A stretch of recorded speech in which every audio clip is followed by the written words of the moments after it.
Hello guys, most welcome. आज का video आपके लिए बहुत ज्यादा इंपॉर्टेंट है क्योंकि मैं बताने वाला हूं आपको आपके बिजनेस लॉ के इंपॉर्टेंट क्वेश्चंस। इस वीडियो के अंदर हम तीन चीजों को कवर करेंगे। सबसे पहले मैं आपको आपके बिजनेस लॉ के इंपॉर्टेंट क्वेश्चंस बताऊंगा। ये इंपॉर्टेंट क्वेश्चंस प्रीवियस ईयर के क्वेश्चंस पेपर के ऊपर बेस्ड होंगे और उनमें से भी वो क्वेश्चंस होंगे जो बार बार रिपीट होते हैं अलग अलग यूनिवर्सिटीज के अंदर। इसके बाद में बात करेंगे ये जो क्वेश्चन मैंने यहां पर लिखे हैं इसका पीडीएफ आपको कहां मिलेगा। एंड लास्ट में हम बात करेंगे अगर आपने कुछ भी नहीं पढ़ा है बिजनेस लॉ के अंदर तो इसकी आप प्रिपरेशन कहां से और कैसे कर सकते हैं। तो बिना स्किप किए हुए वीडियो पूरा एंड तक देखना, आपको इससे 100% फायदा होगा। तो सबसे फर्स्ट पॉइंट पे आ जाते हैं इंपॉर्टेंट क्वेश्चंस के ऊपर।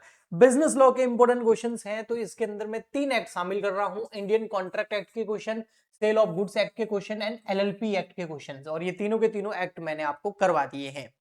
ये जो क्वेश्चंस हैं ये प्रीवियस ईयर के क्वेश्चंस पेपर के ऊपर बेस्ड है। अलग अलग यूनिवर्सिटीज में कई बार रिपीटेड क्वेश्चंस हैं, इनके एग्जाम में आने के चांसेस बहुत ज्यादा हाई रहेंगे। ओके जी। इसके अलावा कुछ चीजें आपको एंड में और भी बताऊंगा जो आपके बिल्कुल एग्जाम से पहले काम आएगी। सबसे पहले बात करें अगर हम इंडियन कॉन्ट्रैक्ट एक्ट 1872 इसके क्वेश्चंस के बारे में, है ना, एक्ट वाइज क्वेश्चंस मैं आपको दूंगा। तो इस इंडियन कॉन्ट्रैक्ट एक्ट 1872 का वेटेज भी ज्यादा होता है और इसमें जो लॉन्ग क्वेश्चंस आते हैं जैसे 10 से 15 मार्क्स वाले, वो कौन कौन से आते हैं जो बार बार अलग अलग यूनिवर्सिटीज में रिपीट होते रहते हैं। तो इसमें सबसे फर्स्ट क्वेश्चन है, all agreement are not contract but all contract are agreement. ये देखिए आपके ड्यू के अंदर, दिल्ली यूनिवर्सिटी के अंदर, मुंबई यूनिवर्सिटी के अंदर, राजस्थान यूनिवर्सिटी के अंदर ये आता ही रहता है। देखो बिजनेस लॉ में अगर आपकी ये तीन एक्ट है ना, तो कोई भी दुनिया की मतलब इंडियन कोई भी यूनिवर्सिटी उठा लीजिए, इंडिया की सारी यूनिवर्सिटी में सिलेबस सेम रहता है क्योंकि एक्ट तो भैया पार्लियामेंट में पास हुआ हुआ है, उसको कोई कैसे चेंज करेगा। ओके जी। सो ये क्वेश्चंस बहुत सारी यूनिवर्सिटी में आता है कि सारे के सारे जो कॉन्ट्रैक्ट एग्रीमेंट है वो कॉन्ट्रैक्ट नहीं होते हैं, बट सारे के सारे जो कॉन्ट्रैक्ट होते हैं वो एग्रीमेंट्स होते हैं। ओके जी, बहुत अच्छे से मैंने इसको एक्सप्लेन भी किया था। Define a contract, explain essential element of a valid contract. Almost her university में ये क्वेश्चन आता है, मोस्ट रिपीटेड क्वेश्चन है ना, मतलब है तो सारे इंपॉर्टेंट ये भैया और important, very very very important question हो गया। ठीक है, नेक्स्ट आता है ऑफर एंड एक्सेप्टेंस क्या होता है और इनसे रिलेटेड लीगल रूल्स जो है एक्सेप्टेंस से रिलेटेड वो बताने हैं। ड्यूसोल में, इग्नू में, गुजरात यूनिवर्सिटी में ये क्वेश्चन आ चुका है, एक बार नहीं कई बार। नेक्स्ट क्वेश्चन आता है आपका, डिफाइन कंसीडरेशन और इसके एसेंशियल एलिमेंट बताने हैं आपको, एक्सेप्शंस भी बताने हैं किसके, नो कंसीडरेशन नो कॉन्ट्रैक्ट के। Okay, very frequently asked question, ये भी एग्जाम में कई बार पूछा गया है। नेक्स्ट क्वेश्चन आपका आता है, कैपेसिटी ऑफ कॉन्ट्रैक्ट क्या है, लीगल पोजीशन बताओ एक माइनर की। भैया ये तो इसके ऊपर तो बहुत फेमस मोहरी बीवी केस है जो कंपलसरी है भैया, आपको करना ही है। अगर ये क्वेश्चन आता है तो उसमें ये केस लो से ही आप समझा पाएंगे, अदरवाइज कैसे बताएंगे। मतलब जब हम कर रहे थे बीकॉम तब भी ये क्वेश्चन आता था, अभी भी आता है, और क्या बताऊं सर, तभी भी। हाँ भी मैं बहुत ज्यादा पुराना नहीं हूं। एंड इंडियन कॉन्ट्रैक्ट 1872 का है। ठीक है जी। What is a free consent क्या होता है, coercion, undue, influence, fraud and misrepresentation को अच्छे से बताना है। DU, Pune, Calcutta university and many more universities के अंदर ये कई बार हो सकता है। आपकी यूनिवर्सिटी का यहाँ पर नाम नहीं हो क्योंकि मेरे भी जगह है ना, सारी यूनिवर्सिटी का नाम लिखूंगा पेज उससे भर जाएगा, इसलिए कुछ कुछ यूनिवर्सिटीज का नाम लिखा है। बाकी लगभग ये क्वेश्चन सारी यूनिवर्सिटीज में आते हैं। ओके, वॉइड एग्रीमेंट क्या होता है इसको अच्छे से बताना है। कॉन्टीजेंट कॉन्ट्रैक्ट क्या होते हैं और ब्रीच ऑफ कॉन्ट्रैक्ट क्या होता है और रेमेडीज क्या अवेलेबल है अगर ब्रीच हो जाए कॉन्ट्रैक्ट का। एवरी ईयर ये सेम फॉर्म में क्वेश्चन आता है, हर साल आता है भाई। आपको 100% इसमें से आपको एग्जाम में बहुत क्वेश्चन मिलेंगे। क्वेसी कॉन्ट्रैक्ट्स क्या होता है ना, और एजेंसी क्या होती है, एजेंसी से रिलेटेड जो है राइट्स और क्रिएशन क्या है वो बताना है। ओके जी। तो 11 क्वेश्चन है, 11 में से कम 4 से 5 क्वेश्चन आपको 100% इसमें से देखने को मिलेंगे, ज्यादा भी। शॉर्ट आंसर क्वेश्चन है, ये आप पीडीएफ डाउनलोड करके खुद कर लेना, अब मैं टाइम वेस्ट नहीं करूंगा। फिर आता है हमारा most important case law. Case law कौन से आते हैं इंडियन कॉन्ट्रैक्ट एक्ट 1872 में, तो ये देखिए 1 2 3 4 5 6 केस लॉ दे रहा हूं, इसमें से 100% कम से कम 2 केस आपके एग्जाम में आपको देखने को मिलेंगे ही मिलेंगे। ये तो आपका माइनर वाला हो गया, ऊपर मैंने बताया ही था, है ना।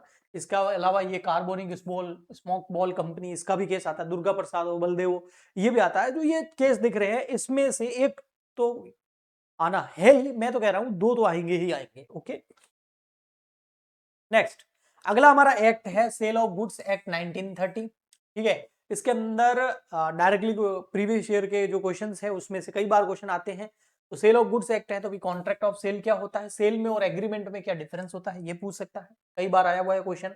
गुड्स क्या होता है और क्लासिफिकेशन ऑफ गुड्स बहुत अच्छे से मैंने समझा रखा है, ये भी आता है। इसके अलावा कंडीशंस एंड वारंटी में क्या डिफरेंस होता है, क्वेश्चन नंबर 3, ये भी कई बार आता है। ये देखो कंडीशंस एंड वारंटी में क्या डिफरेंस होता है, इंप्लाइड कंडीशंस एंड वारंटीज है जो वो उसको एक्सप्लेन कीजिए, या ट्रांसफर ऑफ ओनरशिप जो है उसको एक्सप्लेन कीजिए, डिलीवरी ऑफ गुड्स क्या होता है, इससे रिलेटेड रूल्स क्या है डिलीवरी ऑफ गुड्स के वो बताइए। तो ये रिपीटेड क्वेश्चन है, बहुत सारी यूनिवर्सिटी में रिपीट होते हैं। अनपेड सेलर क्या होता है, अभी रिसेंट में कराया था थोड़े टाइम पहले। राइट्स क्या है अनपेड सेलर के against goods, right of unpaid seller against the buyer, ये लेटेस्ट में मैंने अभी आपको करवाया था, आपको याद होगा है ना।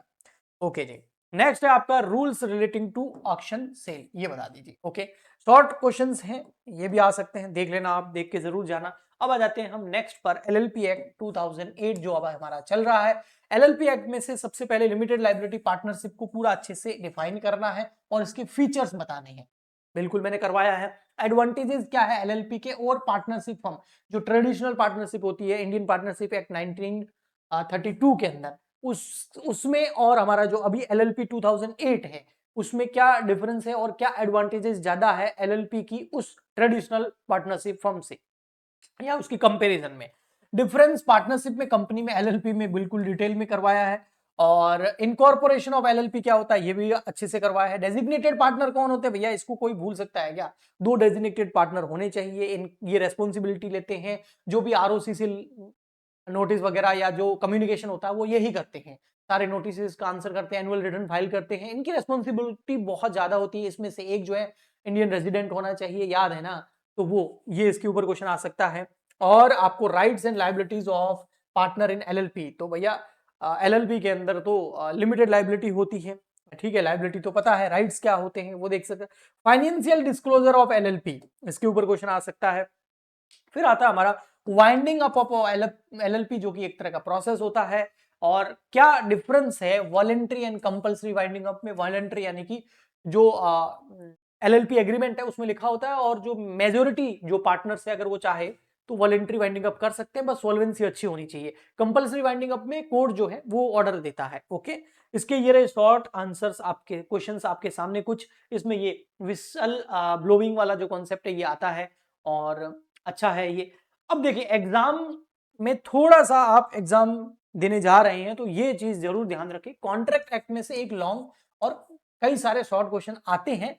सेल ऑफ गुड्स एक्ट में से, सेल ऑफ गुड्स एक्ट में से 100%, अच्छा कॉन्ट्रैक्ट एक्ट में से long question, short question plus case law आएगा, ठीक है।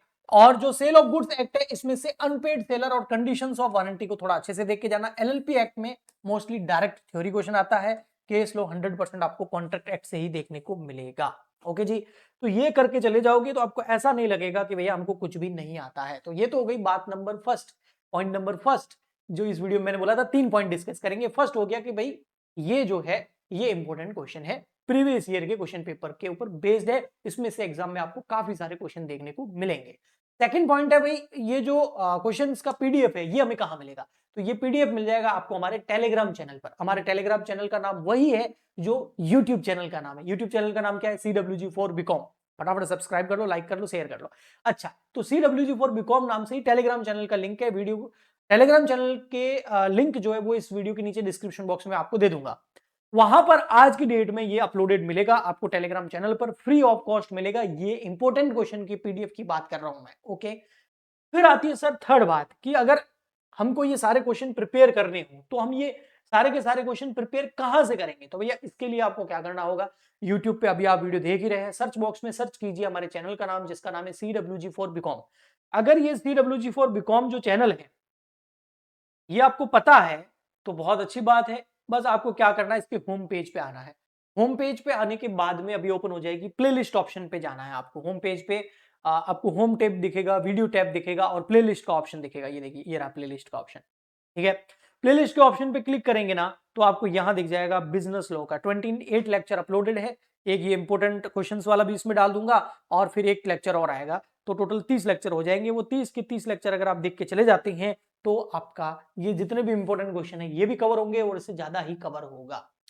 सो आई होप आपको इससे मदद मिलेगी। हम मिलते हैं किसी और लेक्चर के अंदर। ऑल दी बेस्ट फॉर आपके बिजनेस लॉ के एग्जाम के लिए। तो मिलते हैं नेक्स्ट लेक्चर में। आज के लिए इतना ही, तब तक के लिए good bye and thank you.